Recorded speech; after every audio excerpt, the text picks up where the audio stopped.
வணக்கம். நான் ஸ்ரீரங்கம் ரவி உங்களோட பேசிகிட்ருக்கேன். இது மே மாத பலன் நிகழ்ச்சி. இப்போ இந்த மாதத்தை பொறுத்த வரைக்கும் வித்தியாசமான ஒரு சமாச்சாரம் என்னென்னா, 14ஆம் தேதி வரை பெரிய மாற்றங்கள் இல்லை.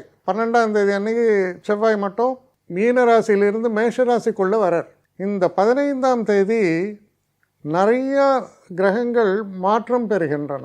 அப்போது பலன்கள் 15 வரை ஒரு பலன்கள், 15க்கு மேல் இன்னொரு பலன்.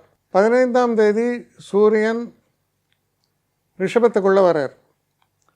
அதே நாளில் சுக்கிரன் மிதுன ராசிக்குள்ளே போகிறார். அதே நாளில் புதன் ரிஷபராசிக்குள்ளே போகிறார். அதாவது புதனை பொறுத்தவரையில் மேஷத்துலேருந்து ரிஷபம், சுக்கிரனை பொறுத்தவரையில் ரிஷபத்திலிருந்து மிதுனம். அப்போது நீங்கள் பார்த்தீங்கன்னா சூரியன், சுக்கிரன், புதன், செவ்வாய் 4 பேரும் ஏறத்தாழ ஒரு 2-3 நாள் வித்தியாசத்தில் மாறிக்கிட்டே இருக்காங்க. அப்போ அதுதான் சொல்கிறேன், 15 தேதி வரை இருக்கக்கூடிய பலன்கள் அப்படியே மாறுறது 15ஆம் தேதியிலேருந்து 30ஆம் தேதி வரைக்கும் போகக்கூடிய நாளில்.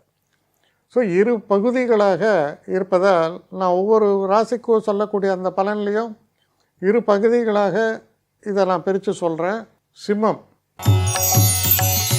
சிம்மராசி நேயர்களை பொறுத்த வரைக்கும் உங்கள் ராசிநாதனான சூரியன் 9ஆம் வீட்டில் உச்சத்தில் இருக்கிறார்.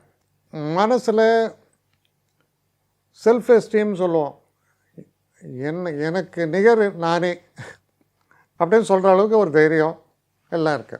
எனக்கு நிகர் நானேன்னு மனசுக்குள்ளே இருந்தால் கூட உங்கள் ராசிலேயே கேது உட்காந்தா என்ன பண்ணோம், ஐயோ இதை வெளியில் சொன்னால் 4 பேர் சிரிச்சிடுவான். எனக்கு அந்த கான்ஃபிடென்ஸ் தெரியும், நான் யாருன்னு எனக்கு தெரியும், ஆனால் வெளில இருக்கும் வந்து சொல்லணும் அதை அப்படிங்கிற ஒரு எண்ணம் கட்டுப்படுத்தும். இது இப்படி இருக்கும்போது நம்ம செய்யக்கூடிய காரியங்களுக்கெல்லாம் அங்கங்கே ஒரு தடை. நான் 100 கிலோமீட்டர் ஸ்பீடில் போகணுன்னு பார்த்தா அங்கங்கே டிராஃபிக் ஜாம். அல்டிமேட்டாக ஆவரேஜ் ஸ்பீடு என்னென்னு பார்த்தா 20 கிலோமீட்டரும்பாங்க. ஏன்னா ஒரு 100 கிலோமீட்டர் கிடக்கு 5 மணி நேரம் ஆச்சுன்னா என்ன பண்ணுறது, ஆவரேஜ் 20 கிலோமீட்டர். ஸோ இப்படி ஆகிடும். அது நடப்பு. ஏன்னா அஷ்டமத்தில் சனி எல்லாத்தையும் ஸ்லோ டவுன் பண்ணி தேவையில்லாத செலவுகளை கொடுத்து அன்வான்ட் மென்டல் டென்ஷன் எல்லாம் கொடுக்கும். உங்களுடைய ராசியில் கேது, 7ல் ராகு, கேட்கவே வேண்டாம். நம்முடைய பொறுமை கடலினும் பெரிது அப்படின்னு சொல்லுவாங்க. ஆனால் இன்னொரு வசனம் என்னென்னா, முகத்தில் பாரு எள்ளும் கொள்ளும் வெடிக்கிறது. அவ்வளோ கோபம் அடக்கவே முடியல. சில நேரங்களில் என்ன பண்ணுவோம், கோபத்தில் சிரிப்போம். ஏன்னா கோபத்தை காமிச்சக்கூடாது. அதனால் இந்த மாதிரியான உணர்வுகளை பிரதிபலிக்கிற மாதிரி இருக்கும். அதை ப்ளோ ஹாட் ப்ளோ கோல்மாங்க ஆங்கிலத்தில். அதுதான் அது. அப்படி ஒரு தன்மையை பற்றி பேசுகிறது. சரி, நான் நினைக்கிற காரியம்லாம் வேகமாக நடக்குதா?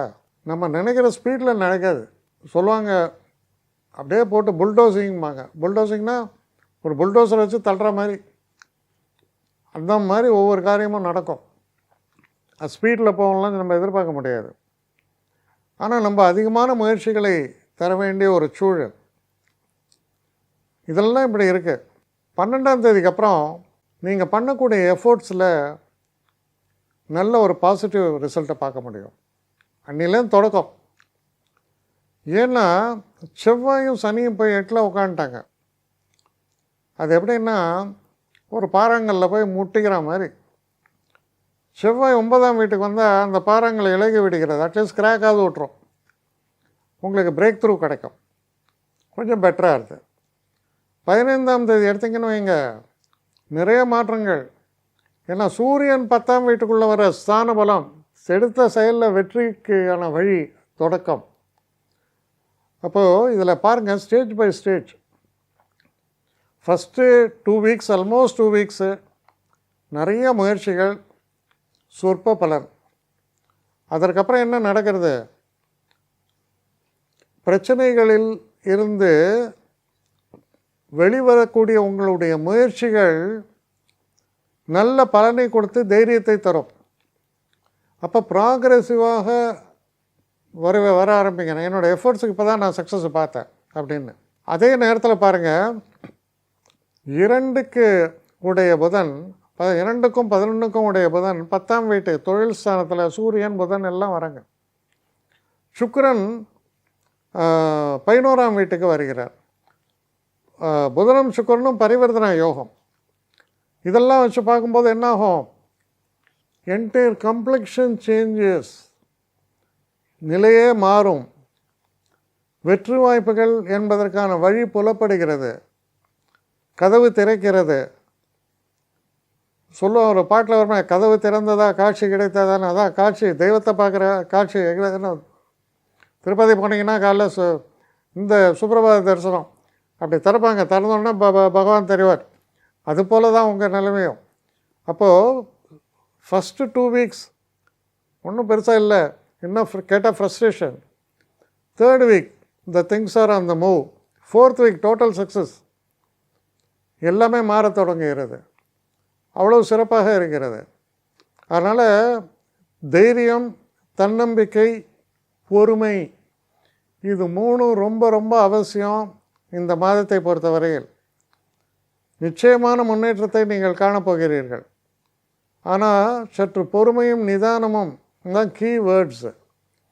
அது உங்களுக்கு பெரிய அளவுக்கு நன்மைகளை பெற்றுத்தரக்கூடிய அளவில் சூழல்கள் மாறத் தொடங்கும்.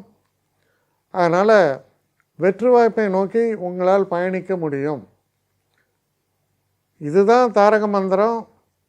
இப்போ நிதானமாக, அதாவது நம்மளுடைய முயற்சிகளில் தளர்வு இல்லாமல் நீங்கள் செயல்படுங்கள். நிச்சயமாக உங்களுக்கு வெற்றிக்கான வாய்ப்புகள், வெற்றிக்கான கதவுகள் திறப்பதை பார்க்கலாம். நல்ல மாதம். என்னை காண்டாக்ட் பண்ணணுன்னு நினைக்கிறவங்க srirangamravi1@gmail.comன்ற ஒரு முகவரிக்கு உங்களுடைய இதை அனுப்புங்க. கட்டணம் உண்டு, அதோடைய விவரங்களை நான் உங்களுக்கு அனுப்புகிறேன். ஆனால் நான் இன்றைக்கி மேல் அம்சம் இன்னும் பதில் வரலையே அப்படின்னு வருத்தப்படாதீங்க. ஏன்னா எனக்கு கொஞ்சம் பெண்டிங்கில் இருக்குது. ஒரு நாளைக்கு எவ்வளோ பேரை நான் பார்க்க முடியும்? 3 பேர் 4 பேர் மேலே என்னாலையும் பார்க்க முடியாது. ஆனால் நிறைய பேர் ஆசைப்பட்றாங்க. ஆனால் கண்டிப்பாக நான் எல்லாருக்கும் ரிப்ளை பண்ணுவேன். சில நேரங்களில் 3 to 4 வீக்ஸ் ஆகும் என்னுடைய ரிப்ளை வரத்துக்கு. ஆனால் வரும். ஏன்னா நான் எல்லாரும் ஒரே நேரத்தில் ஒரு நாளைக்கு 10 பேர் பார்க்கணுன்னா முடியாது. ஸோ அதை கன்சிடர் பண்ணுங்கள். நான் நிச்சயமாக ரெஸ்பாண்ட் பண்ணுவேன். இதில் இந்த கல்யாண பொருத்தங்கள் போன்ற விஷயங்களை ஓரளவுக்கு அவசரமாக பார்க்கணுன்னு நினச்சா அதுக்கு ஓரளவுக்கு ப்ரையாரிட்டியும் தரேன். அதனால் கொஞ்சம் பொறுமை காக்க வேண்டும். கொஞ்சம் டிலே ஆகிறதுக்காக என்னை மன்னிக்கணும். ஆனால் ஐ மீன் ஹெல்ப்லெஸ் சுச்சுவேஷன். அதனால தான் நிச்சயமாக ஐ வில் ரிப்ளை யூ.